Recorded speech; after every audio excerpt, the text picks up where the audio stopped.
सध्या मी शोभायात्रेत आहे आणि आपण हास्ययात्रेच्या टीमसोबत गप्पा मारतोय. आपल्यासोबत सुप्रसिद्ध सिने अभिनेते व सर्वात महत्त्वाचं म्हणजे आज हास्ययात्रेनिमित्त ते आलेले आहेत. म्हणजे हास्ययात्रेतला एक कलाकार म्हणजे पृथ्वी प्रताप, जे अनेक अभिनयाच्या माध्यमातून मराठी रसिक प्रेक्षकांच्या मनावरती अधिराज्य गाजवतात. आपल्यासोबत ते आहेत. आपण दादा काय सांगशील, दरवर्षीप्रमाणे याही वर्षी हास्यजत्रा ही येत असते शोभायात्रेत आणि याही वर्षी तू आलास. मी अरे खरं तर हे कदाचित पहिलंच वर्ष आहे की मी गिरगावात हास्य जत्रेकडनं आलेलो आहे. पण गेली अनेक वर्ष मी कॉलेजला दादरला होतो, कीर्ती कॉलेजला. त्यामुळे मी गिरगाव शोभायात्रेत मी, रोहित माने, वनिता आम्ही एका नाटकाच्या ग्रुपमधले असल्यामुळे आम्ही ठरवून यायचो आणि नेहमी गर्दीत असायचो. मजा करायला यायचो, मित्रांना भेटायला यायचो. जुने मित्र दरवर्षी याच दिवशी भेटणारे काही मित्र असतात जे याच दिवशी भेटतात आपल्याला, तसं भेटायचो. फक्त इतकंच की ह्या वर्षी फरक इतकाच आहे की मी आता त्या गर्दीचा भाग नाहीये, मी गर्दीतच आहे पण मंचावर आहे, पाहुणा म्हणून आलेलो आहे. त्यामुळे मला जरा जास्त आनंद होतो. आज म्हणजे ऑडियन्स जी असते त्यांना आपण वर्षभर हसवत असतो, परंतु अशा या सणांच्या माध्यमातून ती इंटरॅक्ट होत असते आपल्याला.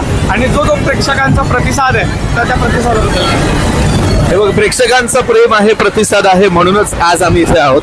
आणि ते आम्हाला आत्ता सुद्धा भरभरून मिळतं. तुम्ही आता पाहू शकतो, आपण बराच वेळ थांबलो फाईटसाठी, कारण सगळ्यांना फोटो काढायचे आणि त्यांचं मन दुखावून चालणार नाही. आणि त्यात तर आज आपलं नवीन वर्ष, त्यामुळे या नवीन वर्षी सगळ्यांची मनं जोडत, सगळ्यांना जास्तीत जास्त आनंद देत, त्यांची करमणूक करत आणि मनोरंजन करत पुढचं संपूर्ण वर्ष आणि त्याच्या पुढेही येणारी सगळी वर्ष घालवायचे आहेत, हाच संकल्प सुद्धा मनात ठेवलाय.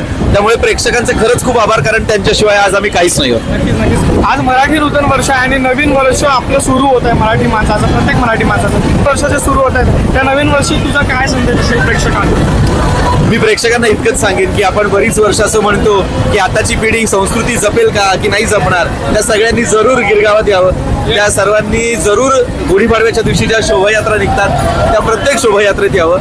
कारण तुम्ही इथे येऊन पाहू शकता, आबालवृद्ध हा शब्द जो वापरला गेला तो अगदी या क्षणी अत्यंत परफेक्ट बसतो. कारण लहान मुलांपासून वयोवृद्ध माणसांपर्यंत सगळे आपल्या संस्कृतीचं जतन करत आहेत, जपत आहेत आणि ती साजरी करत आहेत. त्यामुळे संदेश इतकाच आहे की हेच धडे आपण आयुष्यभर गिरवायचे आहेत, आपली संस्कृती आपणच जपायची आहे. बाकी तमाम प्रेक्षकांना गुढीपाडव्याच्या आणि हिंदू नववर्षाच्या खूप खूप शुभेच्छा. आणि हो, तुम्ही सुद्धा जरूर पाहत राहा सोमवार ते मंगळवार रात्री 9 वाजता सोनी मराठीवर काय महाराष्ट्राची हास्य जत्रा.